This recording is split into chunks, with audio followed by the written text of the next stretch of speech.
This is Big Island Video News for Monday, March 25th, 2013. I'm Stephanie Salazar. Together we have found a common ground and accomplished what needs to be done for our children and their future. A tentative agreement has been reached between the state and the Hawaii State Teachers Association. Governor Neil Abercrombie held a media conference on Sunday night to discuss the agreement. It was live streamed over the internet. By his side, Department of Education Superintendent Catherine Matayoshi and Board of Education member Jim Williams and Chair Don Horner. This contract itself has involved a long process. All of us want to bring it to a successful conclusion. We've come to an agreement. The HSTA Board of Directors has approved it. The membership of the HSTA will now review it and vote on it. It's now in their hands. When the membership is voted and made their will known, we'll be happy to address all of the details and implications of the contract more fully. The HSTA notified teachers of the tentative agreement by email Sunday night, too.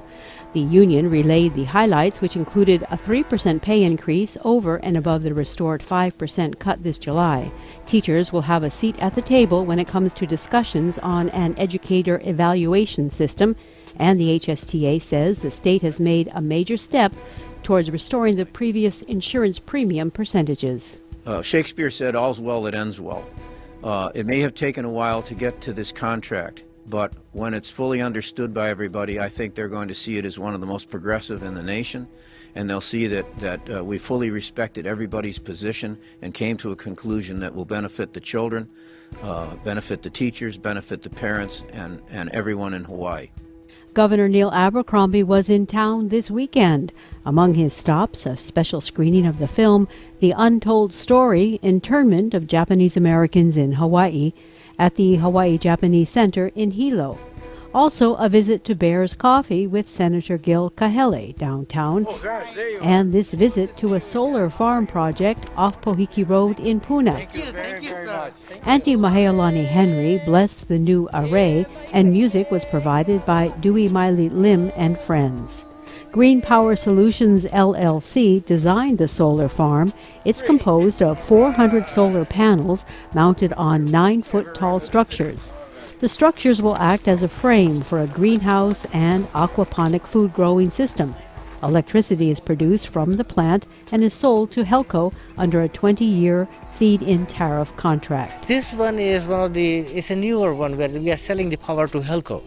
So this was a new mandate that came to Helco that they were supposed to buy power from independent power producers like ourselves. And once that thing happened, it's a kind of a long process. This is one of the first ones that became operational. Any idea how much this makes? 75 kilowatts AC, so like about 30 homes. It can support about 30 homes. What it is this solar panels is producing power. You're going to have aquaponics underneath, so we can produce food and employment. An investor in China wanted to invest money in Hawaii because our energy rates are very high. So they are investing, they are paying for this one, and they are the ones who will sell power to Helco. And the way that this has come together, it's like a community project where everybody has chipped in. The lady over there, she owns this place, and she makes 5% of the harvest. And she's going to lease up the bottom things over here. When we do the aquaponics, she's going to pay back 5% to the investors. And she's going to we hired all the local people over here to work on it. So I think that's the thing different about this versus some of the other very commercial kind of projects. The farm is located in the heart of Hawaii's geothermal industry, present and future. The governor has been supportive of the expansion of geothermal in the state, and most developers are eyeing the resource on Puna's East Rift zone. Residents, not so much. Some even plan to demonstrate during the governor's stop in Puna, but that never materialized.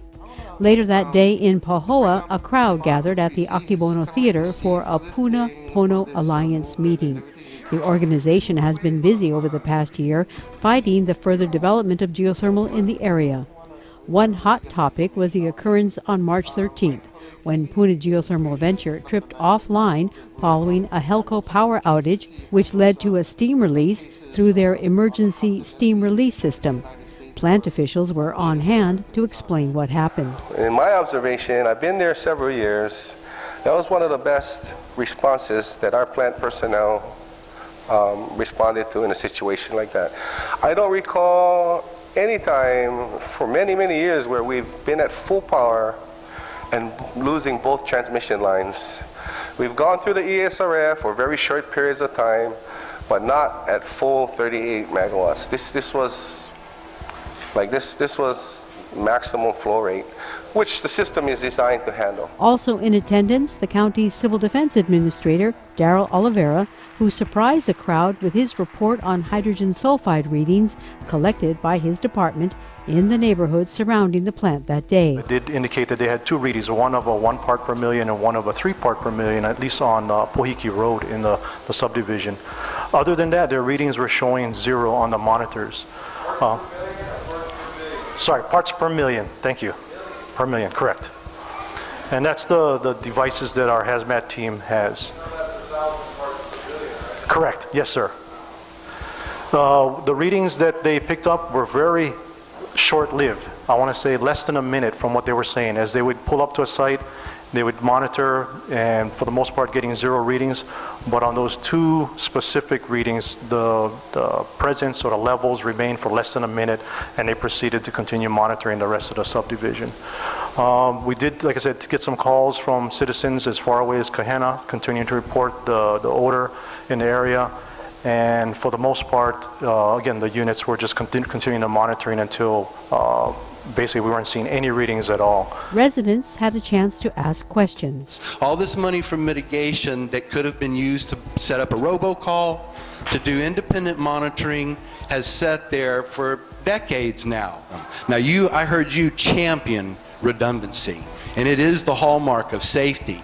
And I want to know if you or your company has any objection to those monies being used for monitors that we all can access. We have no objection to use that money for monitoring and any other studies or redundancies. Excellent. I hope that you would make that suggestion to our county council. What was your name again? John? My name is John Bryant, okay. And I've got 2 little girls, a 5-year-old and a 1-year-old, and I am very concerned. Okay, just to be clear, PGV and ORMAT,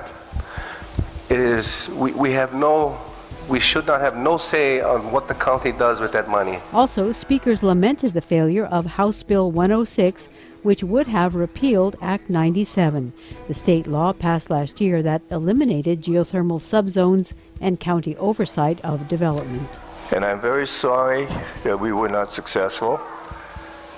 I make no bones about it. I left that legislature very saddened and was asked by a reporter what I felt about it. And I said, this is one of the saddest days of my life in regards to government. Well, what happened is it came down to a little power struggle at the end, and myself and an adversary fought each other to a draw, I think. And you know, the good bill that we wanted didn't pass, but the bad bill that we were really dead set against also didn't pass. So it's an unfortunate situation that, you know, the majority of the people there actually wanted this bill, but we couldn't get past the power structure the way it's. We didn't get the bill that we wanted, but what we did do was we took geothermal out of the closet. And you know, geothermal is not in the back room anymore. Everybody over there knows about it, and they all know about enhanced geothermal systems, which is fracking. And a lot of people denying, no, we don't want to frack. Don't believe that for a minute.